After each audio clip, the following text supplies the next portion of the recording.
بسم اللہ الرحمن الرحیم۔ السلام علیکم اسٹوڈنٹ، ہم آج میر تقی میر کی دوسری غزل پڑھیں گے۔ ہم اپنے سبق کا آغاز کرتے ہیں۔ غزل نمبر 2 کا پہلا شعر ہے: گل کو ہوتا صبا قرار اے کاش، گل کو ہوتا صبا قرار اے کاش، رہتی ایک آدھ دن بہار اے کاش۔ صبا صبح کی چلنے والی ہوا کو کہتے ہیں، قرار قیام کو، ٹھہرنے کو کہتے ہیں۔ کاش کلمہ حسرت ہے، اس کا مفہوم کچھ یوں ہے: اے صبا کاش گلوں کو قرار ہوتا، اور اے کاش بہار جو ہے وہ ایک آدھ دن رہتی، فوراً جو ہے وہ ختم نہ ہو جاتی۔ تشریح اس شعر کی کچھ یوں ہے: اے صبا کاش گل کو قرار ہوتا، صبح کی ہوا چلتی ہے تو کلیاں چٹکتی ہیں، پھولوں کو تازگی ملتی ہے۔ اس طرح بہار کا موسم پھولوں کے کھلنے اور تر و تازگی اور شادابی کا موسم ہوتا ہے۔ شعر کا مفہوم یہ ہے کہ شاعر بڑے دکھ بھرے انداز میں تمنا کرتا ہے کہ بہار جس کا قیام باغ میں بہت عارضی ہوتا ہے، کاش کچھ عرصے اسے قیام مل جائے تاکہ پھول کی خوشبو اور تازگی کچھ دیر کے لیے برقرار رہتی اور ماحول کو معطر کیے رکھتی۔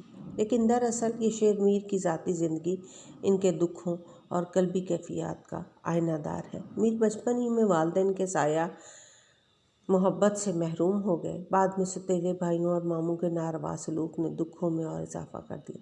محبت میں ناکامی اور مالی پریشانیوں نے ان کی زندگی اجیرن کر دی تھی۔ شعر میں بہار اور گل کے الفاظ خوشیوں اور مسرت کی علامت کے طور پر استعمال ہوتے ہیں۔ میر کو تمام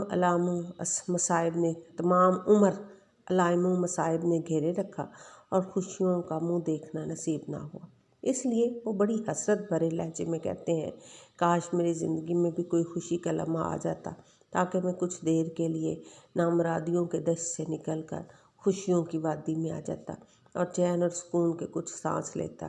میر نے نہایت دل نشیں انداز میں غم جانا اور غم دوراں کو اپنے شعروں میں سمویا ہے۔ مجھ کو شاعر نہ کہو میر کے صاحب، ہم نے درد و غم کتنے کیے جمع تو دیوان کیے۔ گل کے عارضی اور بے ثبات ہونے کے اسی مضمون کو میر نے ایک اور شعر میں بڑا خوبصورت انداز میں بیان کیا ہے: کہا میں نے کتنا ہے گل کو ثبات، کلی نے یہ سن کر تبسم کیا۔ گویا گل کو تھوڑی سی دیر کے لیے گلاب کا پھول کھلتا ہے، اس کی زندگی بہت عارضی ہے اور پھر اس نے ختم ہو جانا ہے۔ شعر نمبر 2 ہے: یہ جو دو آنکھیں مند گئیں میری، اس پہ واہ ہوتی ایک بار اے کاش۔ لغت میں مند جانا، بند ہو جانا، واہ ہونا، کھلنا۔ نثری مفہوم کچھ یوں ہے کہ یہ جو دو آنکھیں میری بند ہو گئی ہیں، مند گئی ہیں، اے کاش ایک بار کھول کے میں نے اپنے محبوب کو دیکھا ہوتا۔ اس شعر کی تشریح کچھ یوں ہے: عاشق کی سب سے بڑی خواہش محبوب کا دیدار ہوتا ہے۔ وہ محبوب کی ایک جھلک دیکھنے کے لیے بے قرار رہتا ہے۔ یہی بے تابی، یہی بے چینی اسے بار بار کوچہ محبوب میں لے جاتی ہے۔ مصحفی کہتے ہیں: تیرے کوچے ہر بہانے، مجھے دن سے رات کرنا، کبھی اس سے بات کرنا، کبھی اس سے بات کرنا۔ ہجر کے ستائے ہوئے عاشق کو محبوب کے دیدار ہی سے قرار آتا ہے اور غم فراق میں اسی سے تسکین ملتی ہے۔ مریض عشق کا چارہ اسی سے ممکن ہے۔ میر نے اس شعر میں جہاں زندگی میں محبوب کے دیدار سے فیض یاب ہونے میں مسلسل ناکامی کا اظہار کیا ہے، وہاں دم آخر بھی اسی حسرت کا اظہار کیا ہے کہ میری آنکھوں کو بالآخر بند ہونا تھا۔ یعنی موت تو آنی تھی، لیکن کاش آنکھیں بند ہونے سے پہلے ایک بار یہ میرے محبوب کا مجھے دیدار ہو جاتا، کہ نزع کے وقت اگر محبوب کا دیدار ہو جاتا تو ایک طرف تو دید محبوب کی حسرت نکل جاتی اور دوسری طرف جو یہ کہا جاتا ہے کہ جان کنی کے عالم میں جس کو آخری بار دیکھیں اسی کا چہرہ نظروں میں سمایا رہتا ہے۔ لیکن میر کہتے ہیں کہ اس کے علاوہ موت کی تکلیف کو برداشت کرنا میرے لیے آسان ہو جاتا اور محبوب کے چہرے کو دیکھ لینے کی خوشی میں زندگی جو ہے وہ ہنسی ہنسی موت کو گلے لگا لیتی۔ شاعر نے اس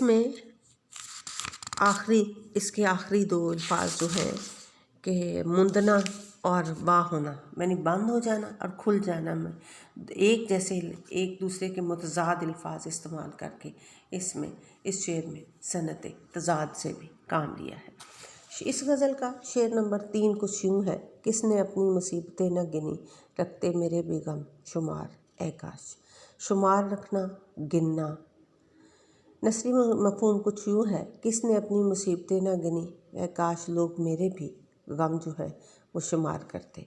اس شعر کی تشریح کچھ یوں ہے کہ انسان کی زندگی دکھوں سے بھری ہوئی ہے، یہاں قدم قدم پر نئی مصیبتیں اور تازہ آزمائشوں سے گزرنا پڑتا ہے۔ اللہ تعالیٰ نے جہاں انسان کے لیے آزمائشیں رکھی وہیں انہیں برداشت کرنے کا حوصلہ بھی دیا ہے۔ انسان جب تنہا ہوتا ہے، خود پر بیتی ہوئی کیفیت اور مصائب کو یاد کرتا ہے۔ انسانی فطرت میں یہ عنصر بھی شامل ہے کہ جب وہ اپنی مشکلات یا اپنے دکھوں کو کسی دوسرے کے سامنے بیان کرتا ہے تو احساس غم کی شدت میں کمی آ جاتی ہے اور دل کا بوجھ ہلکا ہو جاتا ہے۔ اس لیے ہر انسان اپنے کسی غمخوار، کسی محبت کرنے والے کے سامنے اپنے دکھوں کا اظہار کر کے دل کا غبار نکال لیتا ہے۔ اس شعر میں میر نے بھی کچھ ایسی ہی کیفیت کا ذکر کیا ہے۔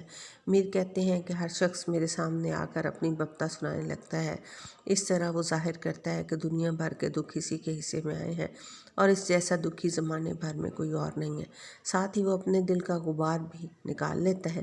کاش کوئی میرا بھی غمخوار ہوتا جس کے سامنے میں اپنا دکھ بیان کر سکتا، اس طرح میں بھی اپنے دل کا بوجھ قدرے کم کر لیتا۔ شعر میں ایک لطیف نکتہ یہ بھی ہے کہ مجھے اپنے دکھ سنانے والے لوگ جو خود کو انتہائی ستم رسیدہ تصور کرتے ہیں، اگر کہیں میرے غموں سے آشنا ہو جائے تو شاید اپنے غم بھول جائیں کہ میں دکھوں کے جس سمندر میں رہ کر زندگی گزار رہا ہوں، لوگوں کے غم اس کے مقابلے میں کوئی حیثیت نہیں رکھتے۔ آج کا لیکچر ہم اب ختم کرتے ہیں۔ انشاءاللہ اگلے 3 اشعار جو ہے وہ کل کے لیکچر میں ہم پڑھیں گے۔ اللہ حافظ۔